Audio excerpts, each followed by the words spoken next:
La sophroanalyse intégrative. Changer, est-ce possible?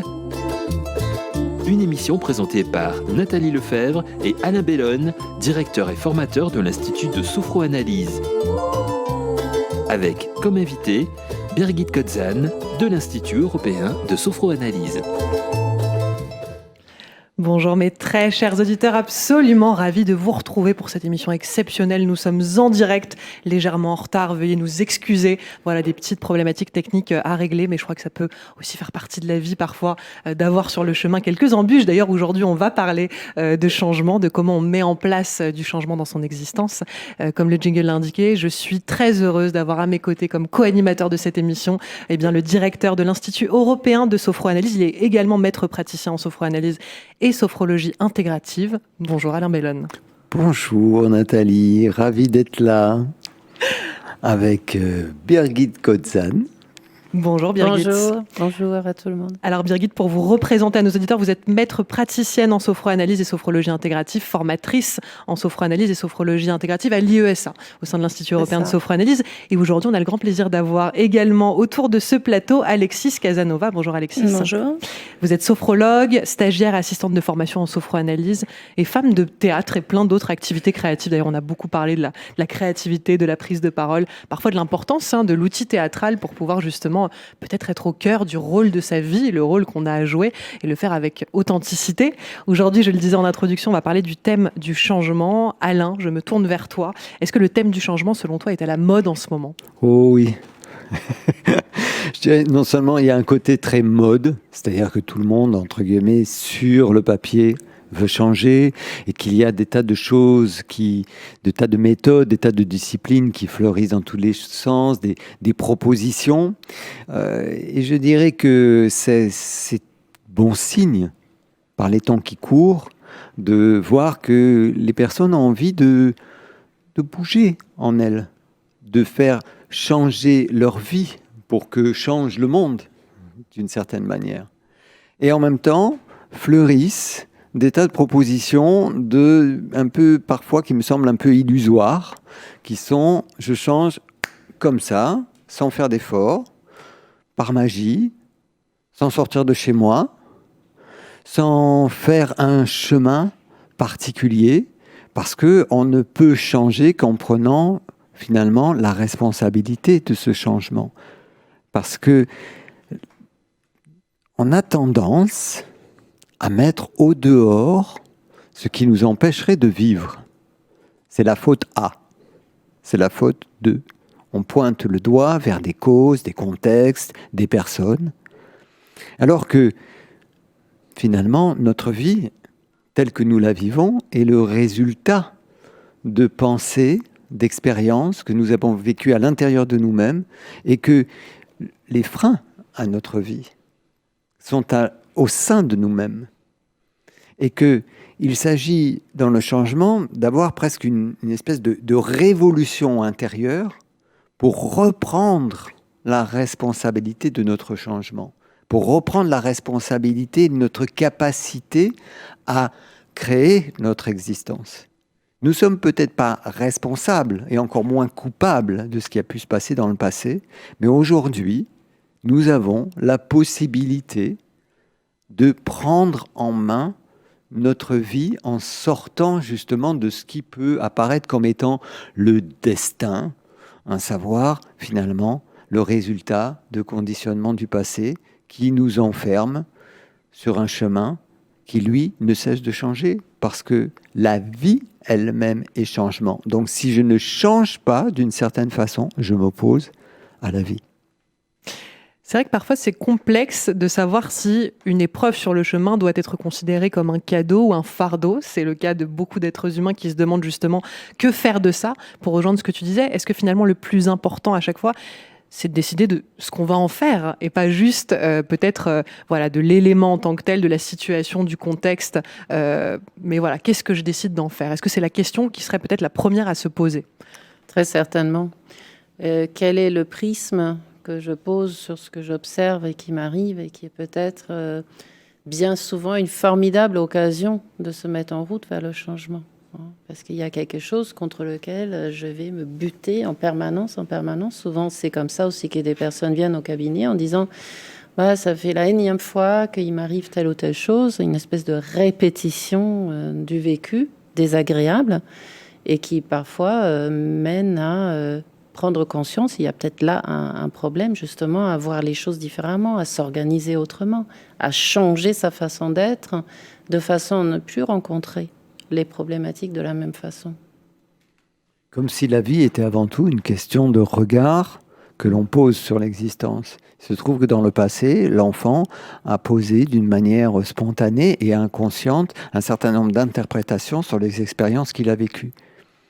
Et à partir de là, de ce qu'il a éprouvé, ressenti, il a commencé à élaborer des choses dans sa tête, déjà tout petit, eh bien, c'est forgé un système, des mécanismes psychiques qui sont très forts, très puissants, et qui génèrent un certain nombre de pensées inconscientes, et cette pensée inconsciente, c'est plus de 90% de nos pensées, et c'est elle qui, d'une certaine façon, alimente les scénarios répétitifs, les schémas de pensée que l'on projette et qui s'inscrivent jusque dans le corps, dans l'ADN. C'est pour ça qu'on s'intéresse beaucoup au corps en sophroanalyse, que c'est indispensable dans la démarche, et que finalement, on ne se rend pas compte que l'expérience que nous vivons, nous l'avons attirée avec cette fameuse loi de l'attraction.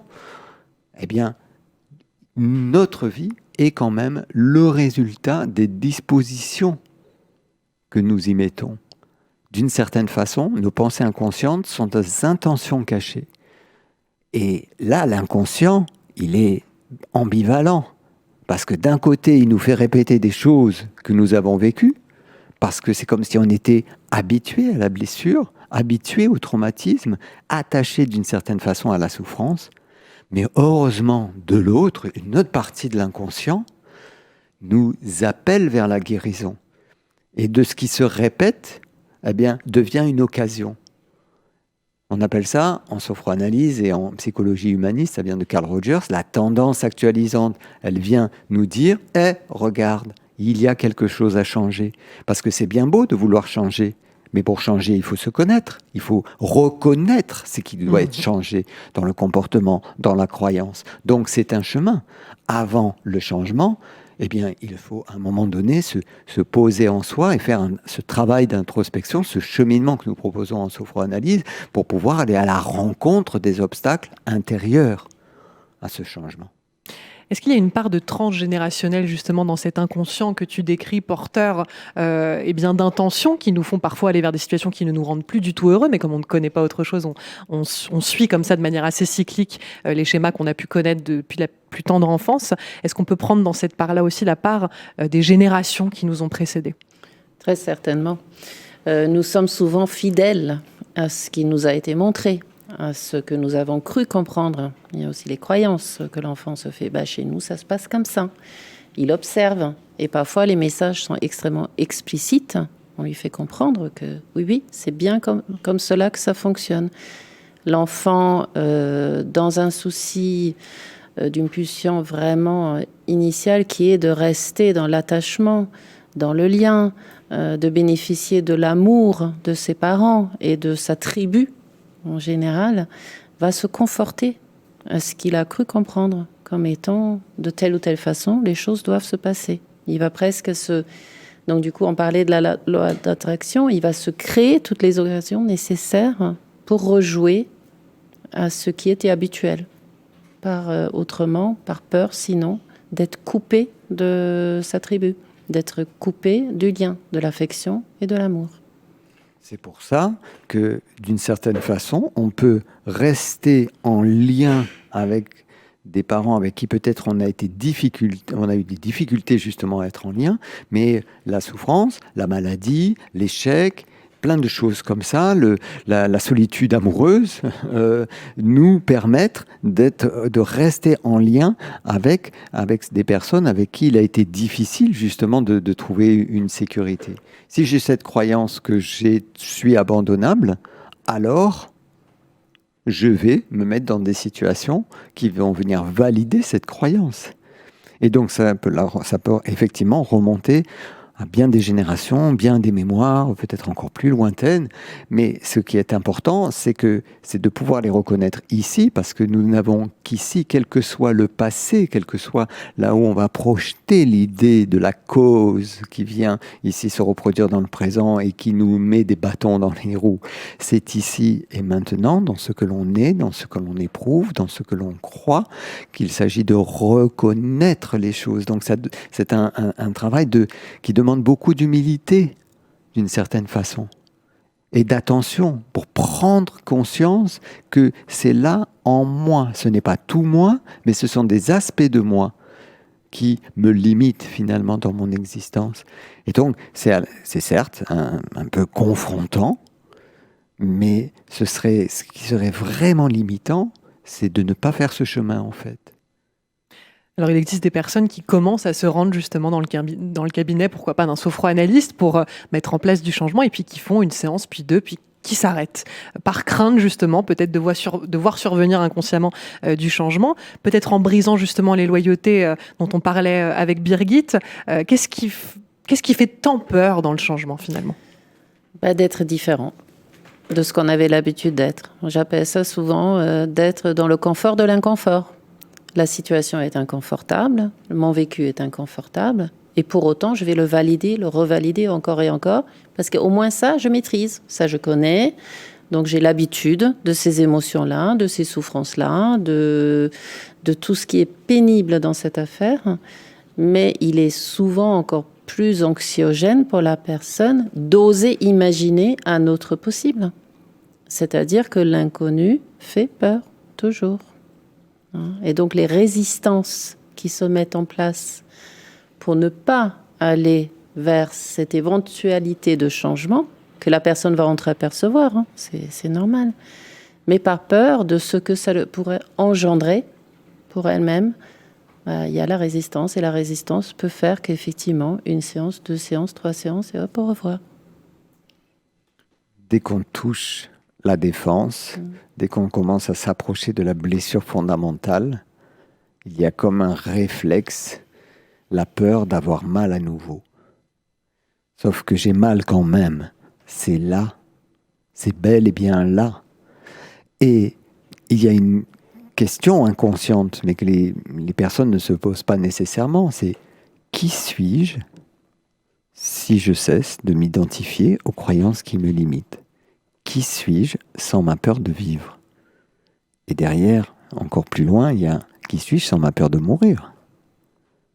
Qui suis-je si j'épouse la vie ? Qui suis-je si je laisse tomber toutes ces sous-personnalités que l'enfant s'est construite, tous ces costumes qui servent de protection ? Si je sors de la défense et que je suis dans l'ouverture, dans la tête des personnes, généralement, ça veut dire que je vais être vulnérable. Mais si je suis dans le combat par rapport à l'existence, justement, je m'oppose à la nature, à ma nature, à la nature de la vie qui est changement. Donc je suis dans un conflit extérieur, mais qui n'est le reflet que de ce combat, d'une certaine façon, entre ma peur de vivre et ce qui, à l'intérieur de moi, a le désir de vivre. Donc c'est hyper confrontant. Bien sûr. Et très limitant. Qui suis-je si j'arrête d'avoir peur de la vie ?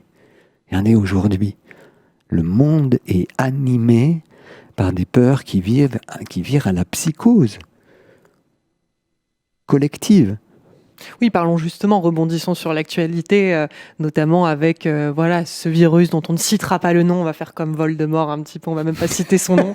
Les médias qui ne font que relayer en effet des messages de peur, mais je veux dire, avant ça, il y en a eu tellement d'autres sources de peur et de crainte qui viennent tout d'un coup créer un cataclysme de peur chez les gens, mais qui au départ, j'imagine, les ramène à des choses plus profondes inconsciemment. Très archaïque. Alexis, quand tu es rentré en formation, il y a quoi ? Il y a plus de 2 ans, plus de 2 ans. As-tu connu ces effets de résistance par rapport au changement ? Oui, carrément. Déjà, j'arrivais souvent en retard. Donc c'était la petite résistance. Et puis, non, c'est vrai que quand on va toucher des choses, justement, qui nous font peur, parce que c'est un peu comme la boîte de Pandore, en fait. On est là, ça a été enfoui, enfermé. Et puis, en même temps, on apprend au fur et à mesure d'avoir justement des outils qui nous permettent d'entrer en confiance, d'aller en tant qu'observateur et justement de ne pas entrer dans la fusion avec les émotions que cette peur peut engendrer. Et bien là, on y va en confiance, accompagné et puis j'en suis vraiment sortie grandie en fait. Et j'arrive maintenant, quand il m'arrive encore à toucher à des résistances, d'être observatrice en fait de ça, et puis de commencer à interroger. Et c'est là où on devient acteur et on ne subit plus finalement toutes ces émotions ou toutes ces résistances liées à la peur. C'est intéressant, les résistances peuvent se manifester à travers, par exemple, le fait d'arriver en retard, des actes manqués.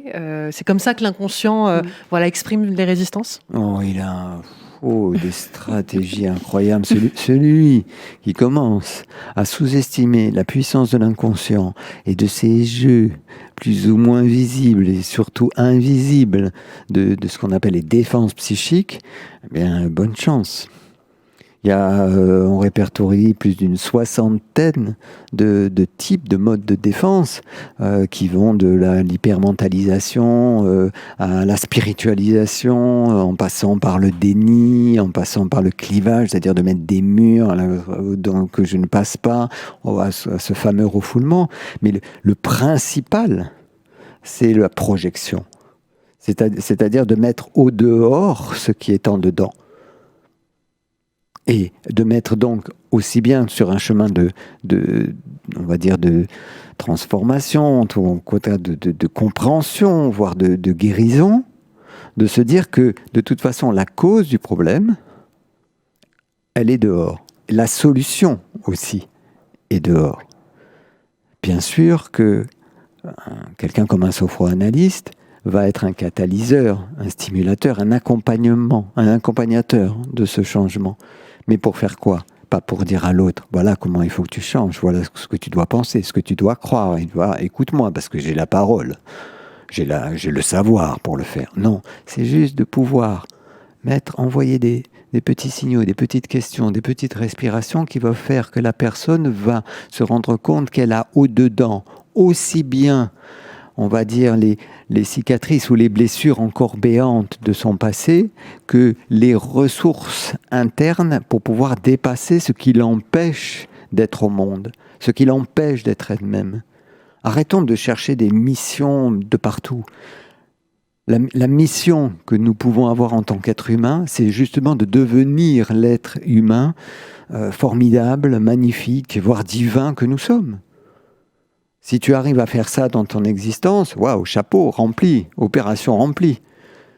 Mais si je m'identifie aux peurs de l'enfant qui se manifestent dans l'adulte, qui se manifestent dans l'individuel et qui se démultiplient dans le collectif, eh bien, qu'est-ce que je vais faire? Je vais chercher justement à ne pas écouter ces résistances, à ne pas faire attention à ces croyances-là et à chercher quoi? Des compensations à la peur.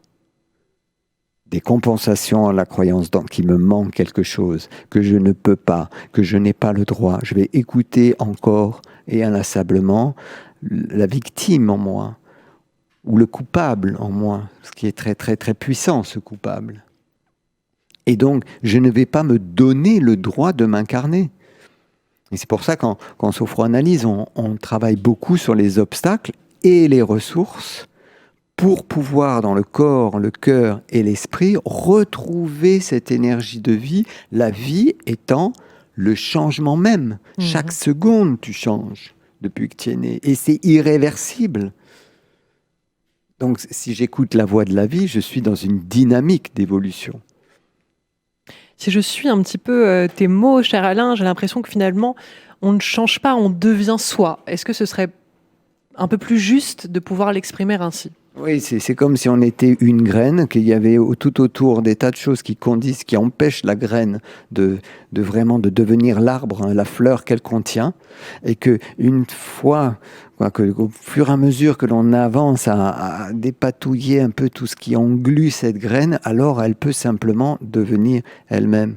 Si l'on va dans une démarche, par exemple jungienne, et dire voilà, on marche vers son soi, eh bien, en fait, le soi est déjà là. Si tu le mets d'un point de vue spirituel, l'âme, elle est là. Elle n'attend que toi que pour se manifester. Ce qui englue d'une certaine façon la vie, c'est la peur.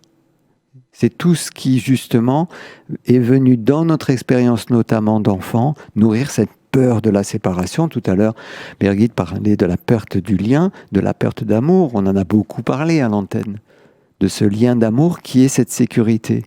Et Alexis disait qu'on apprend en sophroanalyse des outils qui nous permettent de travailler cette sécurité intérieure, pas extérieure, intérieure, dans le corps, dans la bienveillance, dans la reconnexion à soi. Birgit, tu pourrais peut-être nous en toucher 2 mots. Disons que notre corps est notre véhicule.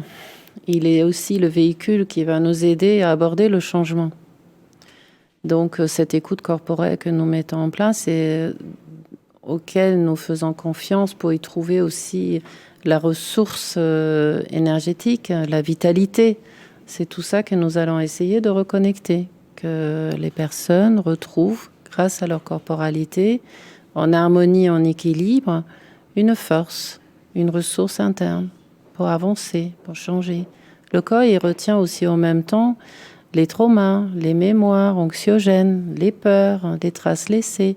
Donc de faire ce mouvement-là en souplesse, d'apporter la corporalité dans l'accompagnement, permet justement de prendre conscience déjà où sont les peurs, de quoi sont-elles faites, mais aussi en même temps, grâce à la ressource énergétique vitale que nous avons à l'intérieur de nous, de les dépasser, de savoir finalement de prendre conscience que nous avons énormément de ressources pour aller mieux. C'est la respiration, ce sont les méditations, ce sont des sophro-relaxations sous toute forme. Voilà, pour retrouver confiance en notre vitalité, en notre droit de vivre et dépasser les peurs de vivre.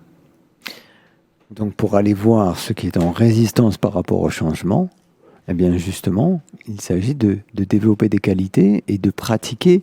Et je pense qu'Alexis pourrait témoigner de ce qui se passe, de ce qu'on propose justement, non seulement en cabinet, mais aussi en formation, où on ne peut justement faire ce chemin de changement et d'apprentissage pour ceux qui font la formation qu'en passant par l'expérience. Oui, effectivement, la formation, elle est vraiment dans la pratique, par la pratique. La formation est la pratique et aussi évidemment de la théorie. Et ça nous... Avant d'intégrer la formation, tu avais déjà effectué du travail sur toi ou c'était... Oui, mais sous une autre forme. D'accord. Là, pour moi, c'était la formation, elle équilibrait vraiment l'être humain dans sa totalité, comme un être donc, de raison, mais aussi un corps et des émotions. Et c'était vraiment la discipline qui, voilà, pour moi, était la plus complète. Et comme j'étais aussi intéressée par le fonctionnement de l'être humain, j'ai voulu faire cette formation-là sans vraiment me rendre compte que j'allais faire un énorme travail sur moi-même. Et finalement, c'était le chemin que je devais prendre pour atteindre l'objectif que je m'étais fixé, en fait. Que justement, si tu veux aller quelque part, il va falloir que toi aussi t'y mettes du tien pour te façonner tel que tu aimerais être ou tel que tu es réellement, finalement, en te libérant. Enfin, c'est vraiment cette prise de conscience à travers les exercices pratiques, aussi au sein du groupe. En fait, le groupe est une force, mais énorme, parce qu'on voit qu'on est témoin de l'évolution des autres, du groupe et surtout de soi-même. Après, moi, je parle mon expérience avec mon vécu. J'ai appris énormément de choses sur moi, sur comment je fonctionne, sur qu'est-ce qu'il y a encore à travailler, qu'est-ce qui était illusion ou croyance, justement. Et surtout, voilà, à m'aimer, en fait, à être bienveillant envers moi-même. C'est ça que j'ai vraiment appris et intégré, en fait. Parce qu'on peut faire des stages ou d'autres choses où On peut le comprendre, on peut le comprendre intellectuellement. Voilà. Mais le vivre et le ressentir, c'est vraiment à travers des protocoles de sophroanalyse que j'ai pu toucher à ça. Et surtout, après, c'est de mettre en pratique dans la vie, en fait. Et là, on apprend à avoir cet observateur omniscient sur soi, sur les autres, sur nos manières de réagir. Et là, en fait, on se rend compte que, ah ouais, à une époque, j'aurais vécu mal la chose, j'aurais ressenti où je me serais crispée, etc. Et là, maintenant, en fait, j'observe simplement que ça fait un petit truc encore, mais je suis moins submergée, en fait, par l'émotion. Et j'arrive, du coup, à m'exprimer et à libérer ma parole, en fait. Voilà. Ça, c'est toujours étonnant de s'observer différente dans des situations qui sont similaires. C'est là où on réalise aussi, où toi, tu as réalisé pleinement tout le chemin parcouru, justement, sûrement pour devenir vraiment toi-même. J'aimerais, Alain, peut-être que tu nous parles de la force du groupe dans le processus de changement dont nous parlait Alexis. Comment devenir praticien dans un métier de la relation d'aide sans être formé par des gens, des formateurs, dans un groupe dans lequel viennent se présenter des tas d'aspects de relation. Le groupe est phénoménal parce que s'il rejoue plein de choses, on parlait des répétitions, s'il rejoue plein de choses, plein de projections, plein de transferts qui vont parler de chacun, en fait, des personnes. Et heureusement, il y a ce qu'on appelle un cadre pédagogique, relationnel, qui fait en sorte qu'on pose la sécurité, la bienveillance, qu'on pose également naturellement la confidentialité, etc. Il fait que le groupe devient un lieu où chacun peut exprimer et à la fois ce qu'il est, ce qui peut l'affecter, ce qui le touche, et vivre ces expériences en même temps d'un point de vue collectif, dans quelque chose qui va soutenir chacun. Et cette dynamique de groupe, elle est fondamentale dans une formation.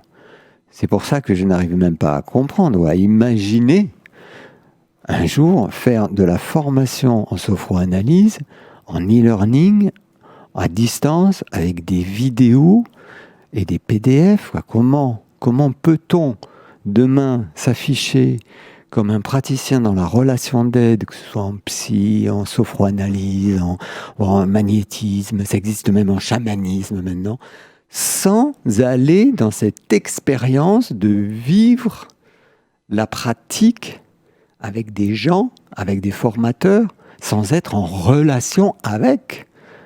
On accompagne des personnes qui sont dans des difficultés émotionnelles, qui ont des blessures qui toutes remontent à des blessures relationnelles. Et donc, le groupe, là, va justement être un élément porteur et très réparateur de la relation. Et ensuite, on va se retrouver en cabinet, et parce qu'on n'aura pas, non, tout guéri, parce que ça n'existe pas, mais parce qu'on aura compris la manière dont on fonctionne, qu'on pourra accueillir les projections de nos clients, de nos patients, comme on dit, sur nous-mêmes, et répondre d'une manière juste, d'une manière écologique, en étant dans cette observation bienveillante, attentive, en étant touché, parce que nous sommes des humains, mais pas affectés, et pas à être en réaction, ou à avoir un projet pour les gens qu'on accompagne. Pour nos étudiants, on transmet quelque chose, mais on n'est pas dans un projet pour eux. S'ils veulent faire le chemin, ils font le chemin. Ils sont autonomes. Il y a des enfants en eux, mais il y a aussi des adultes créateurs. Donc c'est à eux de faire le chemin, de transformer cette formation qui peut les amener à un magnifique métier qui est celui de la sophroanalyse ou de la sophrologie intégrative. Mais c'est à eux de faire le chemin. Et ça peut donc les conduire à être demain en cabinet, à accompagner les autres, mais sur un chemin qu'ils ont fait aussi eux-mêmes. Parce que tu peux accompagner personne là où tu n'es pas allé. Tu peux accompagner personne au-delà de là où tu en es toi-même. Donc c'est un chemin à la fois certes d'apprentissage, mais c'est un chemin d'humanité.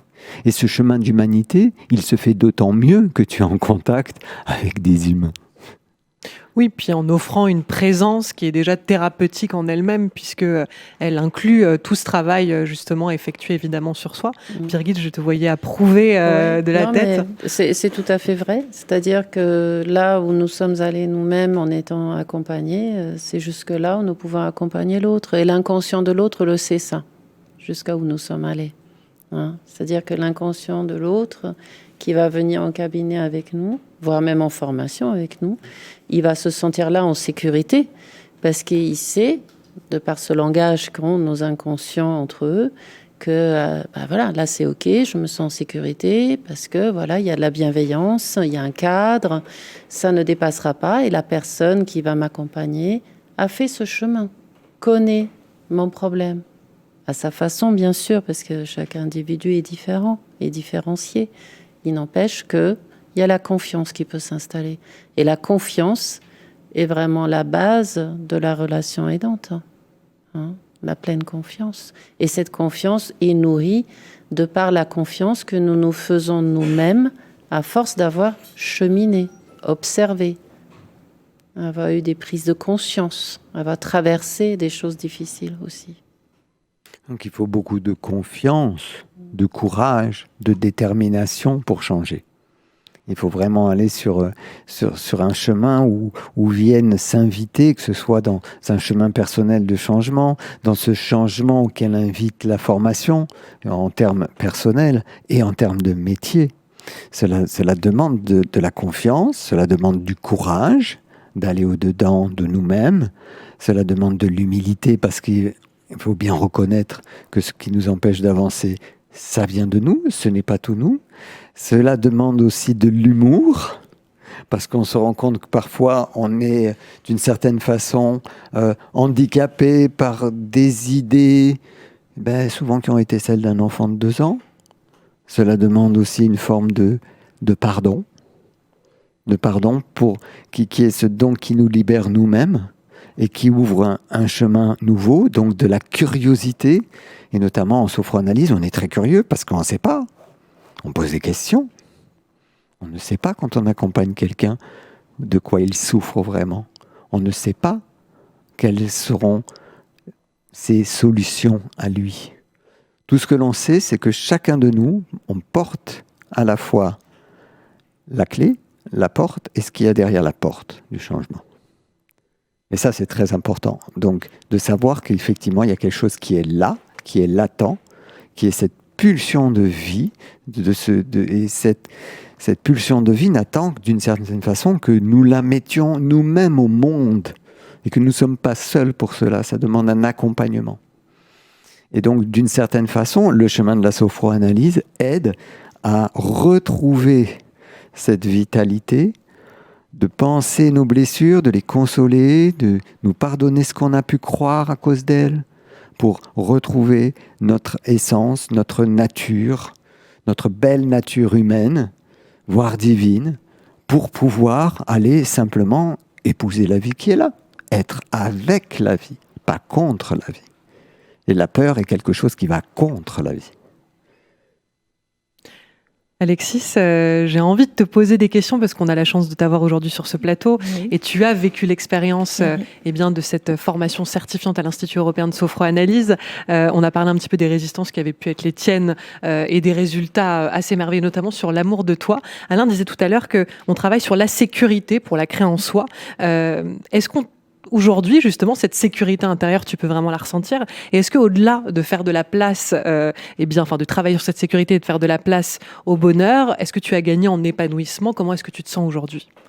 Eh bien, surtout grâce aux techniques de sophrologie, vraiment qui viennent amener du renforcement, de positivité, de confiance en soi, sur la posture, l'ancrage, la respiration. C'est vraiment comme si ça nous permettait de créer le socle, en fait, la base, pour pouvoir ensuite nous déplacer et voir en fait tous les points de vue sur un tour en 360 degrés. Et puis après, voilà, choisir quel chemin on a envie de prendre, en fait. Et moi, ce dont je me suis rendu compte, c'est vraiment que j'avance beaucoup plus rapidement, en fait. C'est très dur au début. Voilà, il y a deux ans, c'était très dur, c'était laborieux, voilà. Mais en fait, ça a changé aussi ma réalité, en fait, mon quotidien. Certaines choses que je voyais d'une certaine manière, aujourd'hui, je les vois d'une autre manière. Notamment par rapport à ma posture d'accompagnante. J'avais une vraie, une résistance sur ma légitimité à accompagner, par exemple, des gens plus âgés que moi. Parce que voilà, j'avais une croyance sur je suis jeune, donc j'ai rien à transmettre aux personnes plus âgées que moi qui ont forcément plus de vécu. Et pareil, encore une fois, la force du groupe m'a fait témoigner que je pouvais accompagner en fait des personnes plus âgées que moi, que moi j'ai mon parcours et que mon parcours, si c'est qu'un parcours de 10 ans, 15 ans, 20 ans, 30 ans, il pouvait aussi inspirer en fait des personnes qui ont 50, 60, 70 ans. Et pour moi, ça a été la vraie prise de conscience en fait sur tout ce parcours-là. Et maintenant, en fait, je me rends compte que voilà, ça m'ouvre des portes. Ça m'ouvre des portes et maintenant, je prends ça vraiment comme un jeu. Vraiment, je teste. C'est j'avais peur de ça. Je teste. Si je peux raconter vite fait une anecdote. Bien sûr. Dans le test de la vie, dans la vie réelle, je me retrouve en fait dans une soirée un peu de networking avec des chefs d'entreprise. Et puis moi, je voulais un peu essayer d'intégrer ce milieu-là pour y amener le côté bien-être, etc. Et donc, il y avait une conférence sur le bien-être en entreprise, etc. Et à la fin, un cocktail. Et donc, tout le monde commence à se mettre en groupe. Voilà, costard, cravate, champagne, tout ça. Et en fait, moi, je me retrouvais pas du tout là-dedans. Donc, j'ai commencé, il y a toutes les résistances, il y a la peur. J'ai commencé à me crisper et à me dire, mais qu'est-ce que tu fous là? C'est pas ta place, ça. Et d'un coup, je me suis... j'ai utilisé la technique de l'ancrage, de la respiration. J'ai changé ma posture corporelle.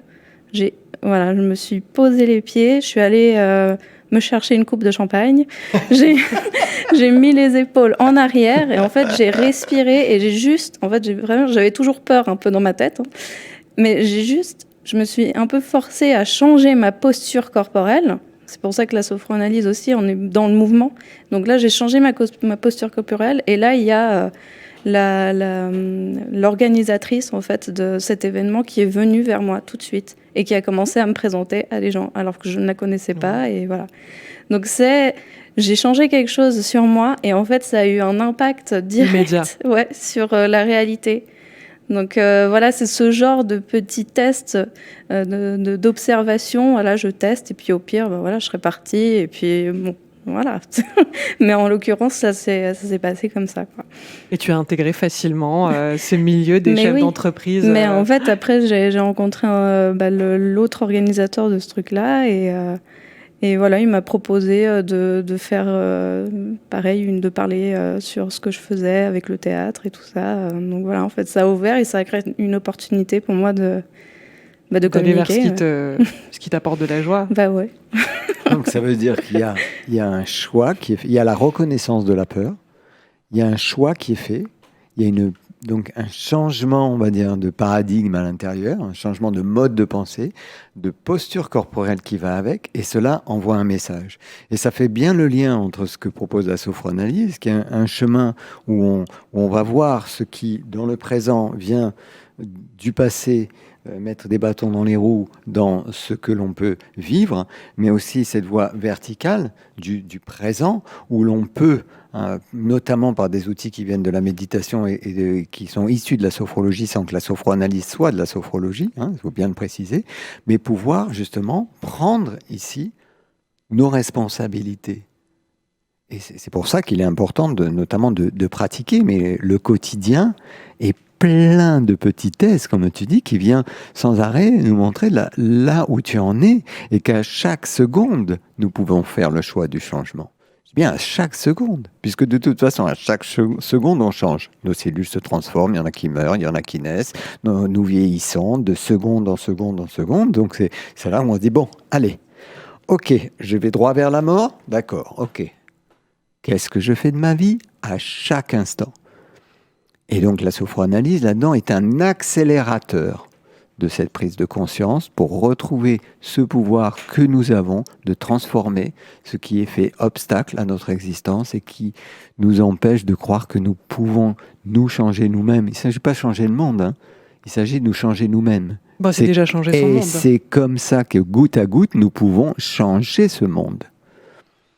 C'est très joliment dit. Alors, on va citer évidemment des occasions de changer le monde en se changeant soi-même, évidemment. Mais j'aime beaucoup cette idée, parce que je crois que la politique aujourd'hui, à l'extérieur, qu'est-ce que ça veut réellement dire? Il faut qu'on crée en effet nos propres postures politiques, c'est-à-dire déjà celle de rayonner, de faire le tri en nous, d'être bien, d'être à sa place, de pouvoir, pour beaucoup de gens, il y a beaucoup de gens qui sont à l'écoute de cette émission qui ne se sentent pas à leur place dans leur métier, justement. De nombreux auditeurs qu'on prend souvent à l'antenne nous disent « j'ai l'élan de me former comme thérapeute, j'ai l'élan d'accompagner dans le soin ». Alors évidemment, souvent, il y a parfois des parties de nous souffrantes qui nous amènent à vouloir sauver les autres au lieu de se sauver soi-même, et ça, on en a de nombreuses fois parlé, cher Alain. Mais l'idée, c'est qu'on peut, en tout cas, entreprendre un chemin avec un praticien en sophroanalyse pour évidemment évoluer soi-même et si l'élan est présent, l'envie de se former aussi comme praticien de sophroanalyse et à son tour, comme tu le disais Alexis, pouvoir accompagner des personnes grâce à l'outil que représente la sophroanalyse. On va donner les dates de formation et de stage à venir. Peut-être que tu souhaitais rajouter une dernière petite chose, cher Alain. Il y a une occasion de se rencontrer. Moi, je suis à Paris demain et dans le 14e, il y a un atelier conférence découverte à 19h à l'atelier Autrement, au 177 rue d'Alésia, et je recevrai les personnes pour une expérience un peu de sophroanalyse et un partage qui nous permettra de voir dans la sensation, dans la rencontre, dans la parole, dans ce corps qui s'expanse, de faire une première expérience ensemble. Et puis, il y a la formation en sophroanalyse qui commence à Paris et à Aix le 24 avril, la formation praticien en sophrologie intégrative qui commence également à Paris et à Aix le 24 avril, et ça va nous mener jusqu'au 31 juillet 2021. Et puis, il y a le stage du couple intérieur qui est plus autour de l'épanouissement personnel. Et réécoutez notre podcast autour du couple intérieur Tout à fait. Sur Radio Médecine 12, vous en saurez davantage. Tout à fait. Et il y a cette émission qu'on avait fait avec Nathalie Florville-Bellone et toi-même il y a 1 an et demi, voire 2 ans. Et donc ce stage a lieu du 14 au 19 juillet dans la Drôme pour faire l'expérience de la réunification du féminin et du masculin. Et puis il y a des formations plus techniques qui s'ouvrent plus à des personnes qui sont déjà praticiens, comme le stade fœtal avec Laurence Ledroit du 13 au 15 mars prochain. La formation en psychopathologie du ressentir avec notre psychologue national qui est très sensitif et qui fait 3 modules autour de cette psychopathologie du ressentir à partir du 24 avril également à Paris. C'est très intéressant, c'est pour les personnes déjà formées qui souhaitent compléter leur pratique avec une corde de plus à leur arc. Qu'ils soient sophro-analystes de l'Institut ou d'ailleurs, qu'ils soient psychopraticiens, qu'ils soient analystes transactionnels. Donc on a des personnes qui viennent qui ont de tout autres univers, mais c'est déjà pour des personnes qui sont déjà dans une pratique. On ne peut pas commencer par cela, on va dire. Voilà. Alors, on retrouvera les dates de formation et stages à venir et bien sûr la description de cette émission. Donc, je le rappelle, vendredi 6 mars, donc demain, tu proposes une soirée atelier conférence découverte à Paris. Donc, si vous êtes parisien et que vous avez l'élan de rencontrer Alain Bellone et tout ce qu'il a à vous transmettre, contactez-le à travers le site www.sophro-analyse.eu. C'est demain à 19h à l'atelier Autrement. Et je vous rassure, il y aura moins de 5000 personnes. Donc, vous pouvez venir. Sortez de chez vous. Sortez de chez vous. De toute façon, pour changer, il faut poser un pas sur un chemin du présent qui nous mène vers l'avenir. Et il ne peut pas rester chez soi, ni encore moins pour faire une formation. Une formation, elle ne se fait pas derrière une tablette. Elle se fait vraiment en l'expérimentant dans le cœur, dans le corps, dans l'esprit. Et c'est là qu'on apprend véritablement les choses, en les vivant, en les expérimentant et en les partageant. Alors rendez-vous sur www.sophro-duo-analyse.eu. Merci Alain Bellone, merci Birgit Kotzan et merci à Alexis Casanova. Quel joli nom, waouh. Merci à vous trois. Et merci d'avoir été sur Nathalie ce Lefebvre. plateau. Merci À Nathalie. bientôt. À bientôt. À bientôt. Très belle journée à tous. La sophroanalyse intégrative. Changer, est-ce possible? Une émission présentée par Nathalie Lefebvre et Alain Bellone, directeur et formateur de l'Institut de sophroanalyse. Avec comme invité Birgit Kotzan de l'Institut européen de sophroanalyse.